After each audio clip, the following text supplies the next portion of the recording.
صحابہ کرام رضی اللہ تعالی عنہم سے ارشاد فرمایا، ان کھنڈرات کے پاس سے روتے ہوئے گزرو، کہیں تم بھی اس بلا میں گرفتار نہ ہو جاؤ جس میں یہ قوم ہوئی تھی۔ ناظرین، صحابہ کرام رضی اللہ تعالی عنہم نے وہاں کے کنویں سے پانی لے لیا تھا، لیکن جب چلنے لگے تو رسول اللہ صلی اللہ علیہ وسلم نے ارشاد فرمایا، تم یہاں کا پانی نہ پینا اور اس سے نماز کے لیے وضو نہ کرنا، اور جو آٹا تم لوگوں نے گوندھ رکھا ہے اسے جانوروں کو کھلا دو، خود نہ کھاؤ۔ آپ صلی اللہ علیہ وسلم نے یہ بھی حکم دیا کہ لوگ اس کنویں سے پانی لیں جس سے صالح علیہ السلام کی اونٹنی پانی پیا کرتی تھی۔ آپ صلی اللہ علیہ وسلم نے یہ اعلان بھی فرمایا کہ آج کی رات آندھی کا زبردست طوفان آئے گا، جس کے پاس اونٹ یا گھوڑا ہے وہ اس کو باندھ کر رکھے۔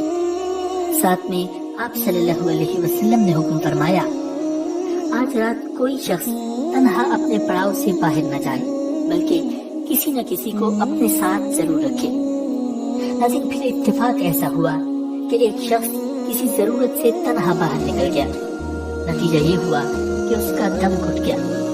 ایک دوسرا شخص اپنے اونٹ کی تلاش میں نکل گیا، اس کا انجام یہ ہوا کہ ہوا اسے اڑا کر لے گئی اور پہاڑوں پر جا پھینکا۔ ناظرین، اس سفر کے دوران ایک روز پانی بالکل ختم ہو گیا، پیاس نے لوگوں کو پریشان کر دیا تھا۔ آخر لوگوں نے آپ صلی اللہ علیہ وسلم سے اس کا ذکر کیا۔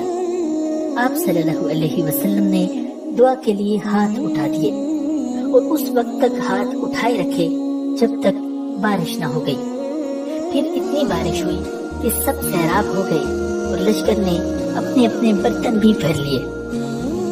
پھر جب تبوک کے قریب پہنچے تو آپ صلی اللہ علیہ وسلم نے ارشاد فرمایا، کل انشاءاللہ تم لوگ تبوک کے چشمے پر پہنچ جاؤ گے، لیکن چاشت سے پہلے نہیں پہنچو گے، لہذا جو شخص وہاں پہنچے اس کے پانی کو ہاتھ نہ لگائے یہاں تک کہ میں آ جاؤں۔ ناظرین، حضرت معاذ رضی اللہ تعالی عنہ کا بیان ہے کہ ہم لوگ پہنچے تو وہاں 2 آدمی پہلے ہی پہنچ چکے تھے، چشمے سے تھوڑا تھوڑا پانی آ رہا تھا۔ رسول اللہ صلی اللہ علیہ وسلم نے دریافت کیا کہ کیا تم دونوں نے اس کے پانی کو ہاتھ لگایا ہے؟ انہوں نے کہا، جی ہاں۔ آپ صلی اللہ علیہ وسلم نے ان دونوں کی سرزنش کی، پھر چشمے سے چلو کے ذریعے تھوڑا تھوڑا پانی نکالا، یہاں تک کہ کافی پانی جمع ہو گیا۔ پھر رسول اللہ صلی اللہ علیہ وسلم نے اس میں اپنا چہرہ اور ہاتھ دھویا اور اسے چشمے میں انڈیل دیا۔ اس کے بعد چشمے سے خوب پانی آیا۔ صحابہ کرام رضی اللہ تعالی عنہم نے سیر ہو کر پانی پیا۔ پھر رسول اللہ صلی اللہ علیہ وسلم نے ارشاد فرمایا، اے معاذ، اگر تمہاری زندگی دراز ہوئی تو اس مقام کو باغات سے ہرا بھرا دیکھو گے۔ ناظرین، اب اسلامی لشکر تبوک میں اتر کر خیمہ زن ہوا۔ وہ رومیوں سے 2 ہاتھ کرنے کے لیے بالکل تیار تھا۔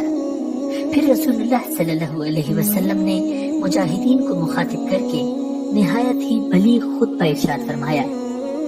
دوسری طرف رومیوں اور ان کے حلیفوں کا یہ حال ہوا کہ رسول اللہ صلی اللہ علیہ وسلم کی آمد کی خبر سن کر ان کے اندر خوف کی لہر دوڑ گئی۔ انہیں آگے بڑھنے اور ٹکر لینے کی ہمت ہی نہ ہوئی اور وہ اندرون ملک مختلف شہروں میں بکھر گئے۔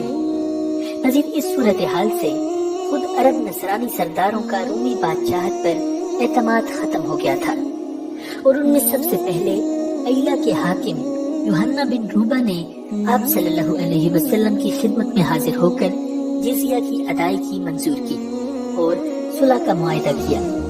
جو رباح اور ازرق کے باشندوں نے بھی خدمت نبی صلی اللہ علیہ وسلم میں حاضر ہو کر جزیہ دینا منظور کر لیا۔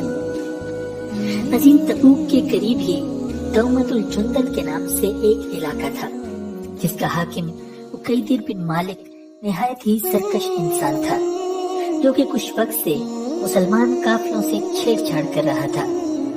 نبی اکرم صلی اللہ علیہ وسلم نے حضرت خالد بن ولید رضی اللہ تعالی عنہ کو 420 سواروں کا ایک دستہ دیکھ کر عقیدر بن مالک کے پاس بھیجا اور فرمایا، تم اسے نیل گائے کا شکار کرتے ہوئے پاؤ گے۔ حضرت خالد رضی اللہ تعالی عنہ وہاں تشریف لے گئے۔ جب اتنے فاصلے پر رہ گئے کہ قلعہ صاف نظر آ رہا تھا تو اچانک ایک نیل گائے نکلی اور قلعہ کے دروازے پر سینگ رگڑنے لگی۔ وہ کئی دیر اس کی شکار کو نکلا۔ چاندنی رات تھی۔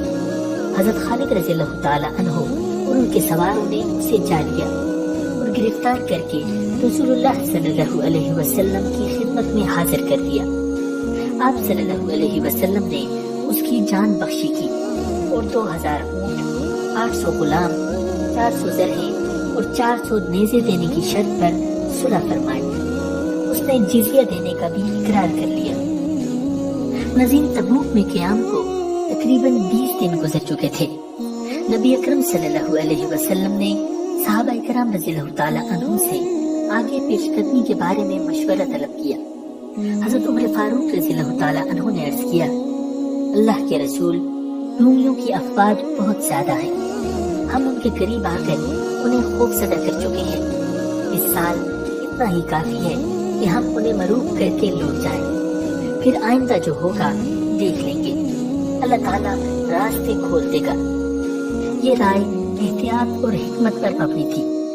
آپ صلی اللہ علیہ وسلم نے اسی رائے کو پسند فرمایا اور واپسی اختیار کر لی۔ ناظرین، واپسی کے دوران ایک جگہ گھاٹی کے پاس 12 منافقین نے نبی اکرم صلی اللہ علیہ وسلم کو قتل کرنے کی کوشش کی۔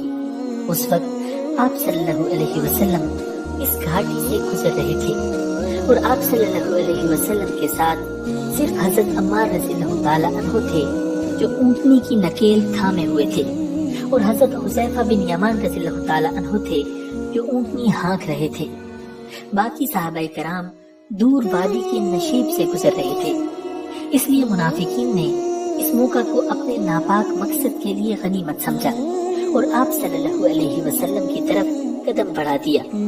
ادھر آپ صلی اللہ علیہ وسلم اور آپ کے دونوں ساتھی حسب معمول رستہ طے کر رہے تھے کہ پیچھے سے ان منافقین کے قدموں کی چاپیں سنائی دی۔ یہ سب چہروں پر ڈھاٹا باندھے ہوئے تھے اور اب آپ پر تقریباً چڑھی آئے تھے کہ آپ صلی اللہ علیہ وسلم نے حضرت حذیفہ رضی اللہ تعالی عنہ کو ان کی جانب بھیجا۔ انہوں نے ان کی سواریوں کے چہروں پر اپنی ایک ڈھال سے ضرب لگانی شروع کی، جس سے اللہ تعالیٰ نے انہیں مروب کر دیا اور وہ تیزی سے بھاگ کر لوگوں میں جا ملے۔ اس کے بعد رسول اللہ صلی اللہ علیہ وسلم نے حضرت حذیفہ رضی اللہ تعالی عنہ کو ان سب کے نام بتائے اور ان کے ارادے سے بھی باخبر کر دیا۔ اسی لیے حضرت حذیفہ رضی اللہ تعالی عنہ کو رسول اللہ صلی اللہ علیہ وسلم کا رازداں کہا جاتا ہے۔